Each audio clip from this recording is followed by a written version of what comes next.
Selamat pagi Bapak Ibu. Kita jumpa lagi dalam Sapaan Firman. Semoga Bapak Ibu semua sehat dalam berkat Tuhan.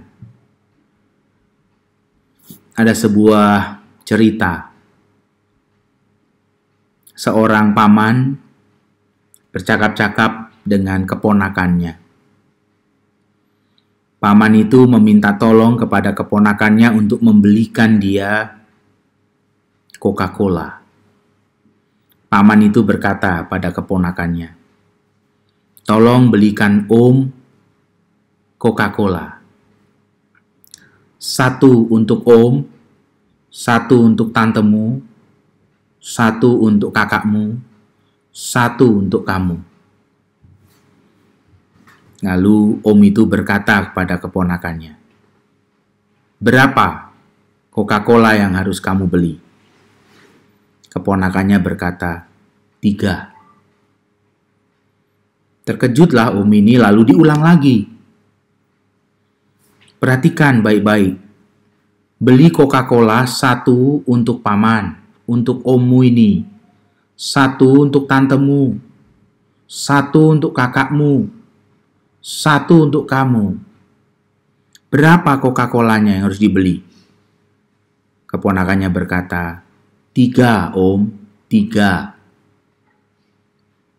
Mulai jengkellah paman ini kepada keponakannya. Nadanya mulai tinggi.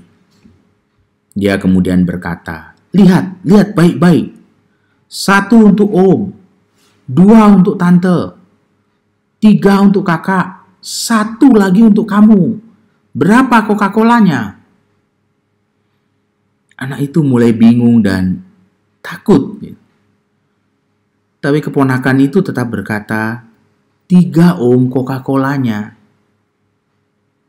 Kok 3? 1 buat Om, 1 buat tante, 1 buat kakakmu, 1 buat kamu. Berapa? Anak itu mulai takut dan tambah takut. Lalu dia berkata, 3 Om, Coca-Colanya 3. 1 Fanta, aku mau Fanta, aku nggak mau Coca-Cola. Ini cerita bodoh, cerita yang aneh memang. Tetapi ini terjadi dalam hidup kita, bahkan dalam kekristenan kita, Bapak Ibu. Ada banyak orang mengikut Kristus, begitu brilian, begitu pintar pemikirannya tentang Kristus, tapi nggak punya perasaan, nggak punya kepedulian, nggak punya empati. Selalu pijakannya adalah pada persoalan benar dan salah. Tidak memperhitungkan dan memikirkan sebuah rasa di dalam hidup kekristenan. Mari kita lihat apa yang dikatakan Rasul Paulus. Rasul Paulus berkata di dalam surat Filipi pasal 2 ayat 5. Mari kita buka Alkitab kita. Filipi pasal 2 ayat 5, ayat yang terkenal sekali, tapi saya ingin kembali mengulang ayat ini untuk kita belajar.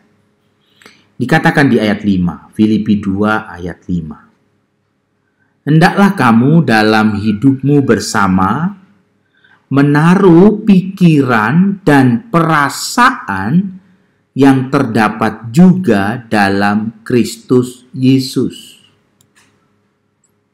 Saya ulang.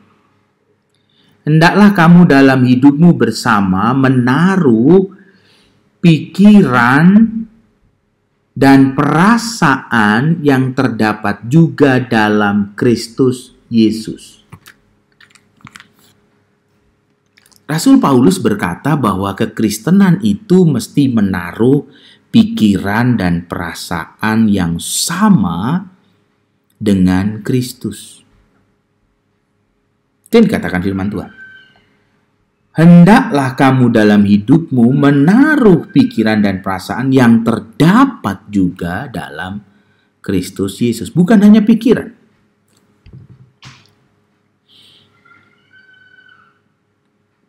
Kata pikiran dan kata perasaan di dalam perikop ini mengajak kita untuk merenungkan bagian firman Tuhan yang menarik. Kata pikiran di dalam Filipi pasal 2 ayat 5. Kata pikiran dan perasaan itu dalam ayat ini dalam satu kata Yunani. Pikiran dan perasaan di sini bukan dua kata. Sekalipun diterjemahkan dengan dua kata dalam bahasa Indonesia, tapi dalam bahasa Yunani cuma satu kata, yaitu kata proneo. Proneite. Proneo. Arti kata proneo adalah berpikir dan berjiwa. Berpikir dan berperasaan. Itu kata proneo. Jadi tidak hanya bicara tentang pikiran, tidak hanya secara kognitif, tetapi juga secara afeksi. Tidak hanya secara kognisi, tetapi juga secara afeksi, pikiran dan perasaan. Bagaimana seorang Kristen itu menaruh pikiran dan perasaan yang sama dengan Kristus. Supaya ketika kita punya sebuah pemikiran, kita juga memperhitungkan perasaan orang lain. Itulah Kristus. Kristus tidak hanya bicara tentang apa yang dia pikirkan, tentang sekedar benar dan salah, hanya pada persoalan itu, hanya pada persoalan kognisi, tetapi juga pada persoalan perasaan.